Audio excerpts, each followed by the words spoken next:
पता है class 10th Bihar board में 15 लाख प्लस बच्चे एग्जाम देते हैं, जिनमें से तुम्हारा जो ड्रीम है 450 प्लस वो सिर्फ 5000 बच्चों का आ पाता है। और मैं भी उनमें से एक हूँ। लास्ट ईयर जब मैं क्लास 10th में था उस समय मैंने क्लास 10th का एग्जाम दिया था, जिसमें से मेरे 500 में से 462 मार्क्स आए। तो आज की इस वीडियो में मैं तुम्हारे को प्रॉपर गाइड करने वाला हूँ कि कैसे तुम लोग अपना मार्क्स जो तुम्हारा 350 से 400 आएगा उसे तुम 450 प्लस, 450 प्लस, 462 प्लस पर इंक्रीज कर सकते हो। तो प्लीज इस वीडियो को पूरे एंड तक देखना, ठीक है। तो नमस्कार, कैसे हैं यार, आई एम फ्रॉम बिहार, मेरा नाम है ऋतिक।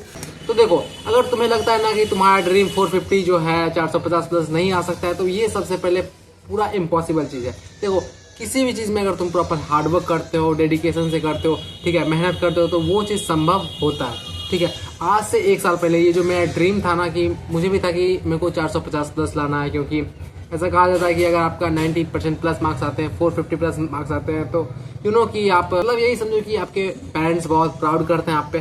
तो मेरा भी सपना था कि मैं ड्रीम 450 प्लस को अचीव करूं, 450 प्लस मार्क्स लाओ, और मेरे 462 मार्क्स आ चुके थे, ठीक है। तो इस बात के लिए मैं बहुत खुश हूँ और बहुत बहुत स्वागत है तुम सभी लोगों का हमारे इस वीडियो में। तो अब बात करते हैं कि तुम लोग 450 प्लस मार्क्स कैसे ला सकते हो।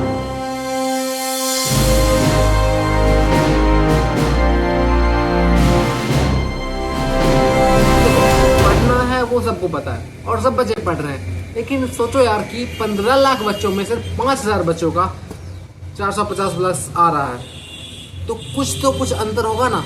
वो 15 लाख अलग बच्चों में, ये 5000 अलग बच्चों में, तो वो इस वीडियो में हम लोग प्रॉपर डिस्कस करेंगे। तो पॉइंट नंबर 1 है, तो मैंने यहाँ पर प्रॉपर लिख रखा है। सबसे पहले पॉइंट नंबर है एक्सेप्ट द रियलिटी। देखो, सच्चाई से कभी मुकरो मत, समझे। तो सच्चाई से भागो मत। जैसे तुम लोग अभी क्लास 10 में हो, तुम्हें पता होगा कि कौन सा सब्जेक्ट तुम्हारा वीक है, कौन सा सब्जेक्ट स्ट्रॉन्ग है और कौन सा सब्जेक्ट मॉडरेट है। मतलब किस सब्जेक्ट में मतलब तुमको बहुत ज्यादा पसंद है या फिर तुम उस सब्जेक्ट में अच्छा मार्क्स ला सकते हो, और कौन सा सब्जेक्ट तुमको मतलब बहुत लगता है कि भाई इससे बहुत डर लगता है यार, कि इस सब्जेक्ट में तुम्हारे अच्छे से मार्क्स आ ही नहीं सकते। तो पहला पॉइंट यही है कि एक्सेप्ट द रियलिटी। जो तुम्हारी सच्चाई है ना, जो भी तुम्हारा कमजोर सब्जेक्ट है वो तुम एक्सेप्ट करो, मानो कि हाँ, कि जैसे संस्कृत व्याकरण हो गया, तो हाँ, मेरा संस्कृत व्याकरण ये कमजोर सब्जेक्ट है और मैं इस पर काम करूंगा या करूंगी। देन द टाइम हम लोग इस सब्जेक्ट को ठोस कर लेंगे, ठीक है, मतलब अच्छे से तेज हो जाएंगे या फिर सब्जेक्ट पर ज्यादा टाइम देंगे, ठीक है। तो ऐसा सबसे पहले करो। तो पॉइंट नंबर यही होगा कि एक्सेप्ट द रियलिटी, की सच्चाई को एक्सेप्ट करो, ठीक है। क्योंकि देखो, 450 प्लस मार्क्स लाना मतलब क्या होता है पता है, कि आपको जो जैसे 5 सब्जेक्ट होते हैं ना, मतलब जैसे Hindi, math, Sanskrit, science, social science, 5 subject आपका अच्छा होना चाहिए, तभी आप ड्रीम 450 प्लस को अचीव कर सकते हो, ठीक है। एंड मैं अपना रियलिटी बताऊं तो मेरा हर एक सब्जेक्ट बिल्कुल भी अच्छा नहीं था, ठीक है। बट आज से 1 साल पहले, ठीक नवंबर 2024 में, मेरा सब सब्जेक्ट अच्छा नहीं था, बट उस टाइम पे मैंने अपने आप पे काम किया, ठीक है, अपने आप पे टाइम दिया, अपने सब्जेक्ट को टाइम दिया। देन द टाइम मैंने उससे जो भी मेरा कमजोर सब्जेक्ट था उस पर बहुत ज्यादा काम किया।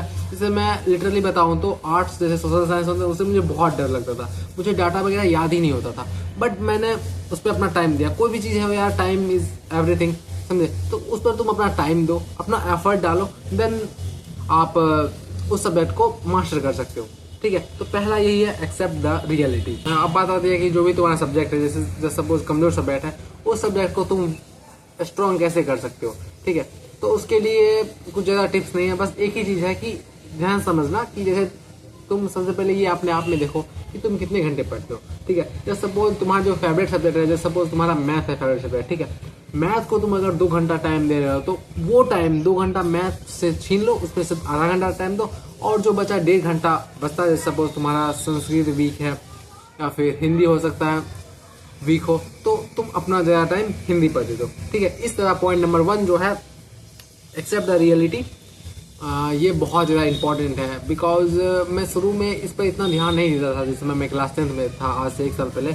बट अब मैं पीछे मुड़कर देखता हूँ तो मुझे लगता है हाँ यार, कि अगर मैं इस पर ध्यान दे दिया होता तो आज मेरे 462 की जगह 472, 482 भी आ चुके होते। तो मैंने कुछ गलती करी जिसकी वजह से मेरा मार्क्स सिर्फ 462 पर ही रह गया। तो इस वीडियो में प्रॉपर मैं आगे एक्सप्लेन भी करूंगा कि क्या तुम कौन कौन सी मिस्टेक तुम्हें नहीं करनी है, जिससे तुम्हारा अच्छा मार्क्स आ सके, 450 प्लस तुम स्कोर कर सको, ठीक है। सेकेंड पॉइंट है कंट्रोल योर टाइम। तुम्हारे पास जो 24 आवर है ना, या एक दिन में तुम्हारे पास जो 24 घंटे मिलते हैं उसका तुम सही से जिस दिन यूज करना सीख जाओगे ना, तुम अपने जीवन में सफल हो जाओगे। समझे? अभी तो ये सिर्फ थोड़ा सा है कि क्लास 10th है तुम्हारा, ठीक है? तो अपने समय को सही जगह लगाना बहुत जरूरी है। मैं ये नहीं बोल रहा हूँ कि बहुत पढ़ो या मतलब कि हमेशा पढ़ते ही रहो, नींद को त्याग दो, खाना त्याग दो, ये नहीं भाई। बात एक ही चीज़ है कि अपने समय का सही उपयोग जरूर करना।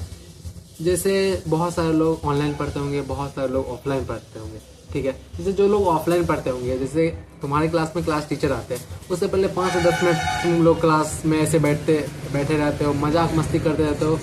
उस टाइम को सही न्यूट्रलाइज करो और जाके पढ़ाई करो। वो 5 से 10 मिनट में तुम रिवाइज कर सकते हो। और मैंने ना मतलब ज़िंदगी में एक प्यारी सी चीज़ सीखी है कि जो भी कोई लोग असफल होते हैं ना, वो कोई बड़ी गलती के कारण असफल नहीं होते, वो एक छोटी छोटी छोटी गलती के कारण अपने ज़िंदगी में वो असफल हो जाते हैं, ठीक है? जैसे तुम लोग हैं अभी क्लास 10th में, ठीक है? तुमको लगता होगा कि अभी हम 5 मिनट के लिए थोड़ा सा फ़ोन चला लेंगे, थोड़ा सा किसी से बात कर लेंगे, हंसी मजाक कर लेंगे, सिर्फ 5 मिनट, सिर्फ 10 मिनट, और फिर भी हम ड्रीम 450 प्लस अचीव कर लेंगे, 450 प्लस मार्क्स आ जाएंगे।